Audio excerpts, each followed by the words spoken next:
In this video, let's talk about the scrapped plot of Toy Story 3, commonly known as the Circle 7 version.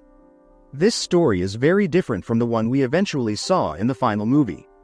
In this early version, the action begins when Buzz starts to malfunction. Andy's mom notices something is wrong with him and decides to send him back to the Waka Waka factory in Taipei, Taiwan, so he can be fixed. Back at home, Woody and the other toys find something disturbing on Andy's computer. There is a worldwide recall on Buzz Lightyear toys. At first they think the factory will just repair the defective ones, but then they discover the truth: the factory isn't fixing them at all. Instead, they're destroying the broken Buzz units and replacing them with a newer, upgraded model. This revelation launches the main plot, turning the story into a high-stake rescue mission. Woody and the gang decide they can't just sit around waiting for Buzz to be erased, so they come up with a plan. They mail themselves to Taipei, packing up and sending their entire group across the world in a homemade shipping box, hoping to reach the factory and save Buzz before it's too late. Along the way, they run into a series of mishaps.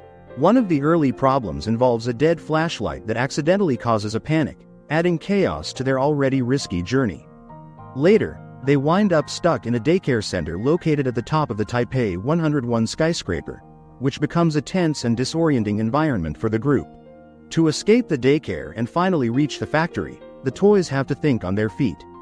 They put together a makeshift flying machine using a shopping cart and a bundle of balloons, turning everyday objects into a crude but functional vehicle.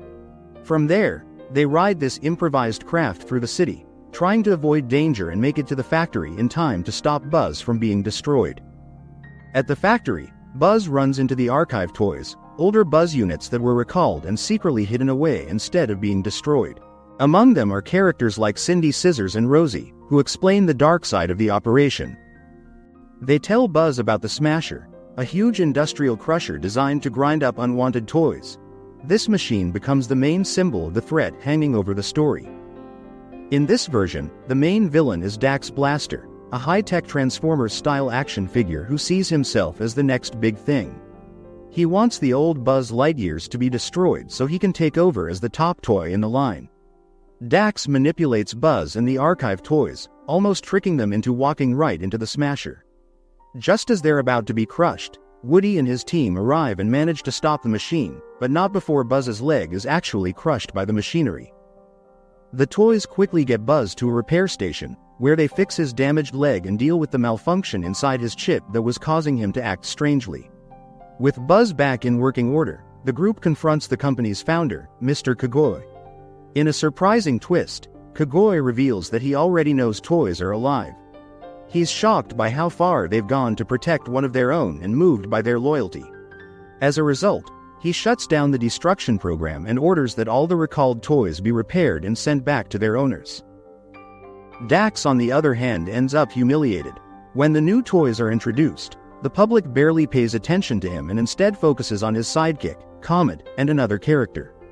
For his final punishment, the toys decide to get even. They mail Dax to Sid Phillips' house, leaving him at the mercy of his chaotic play sessions. Meanwhile, Woody, Buzz, and the gang make it safely back to Andy's room. The movie ends with a small stinger. Andy finds the official recall notice for Buzz and realizes what almost happened. The toys quietly look at each other, understanding that even though they escaped this time, the struggle to stay together and stay relevant might not be over.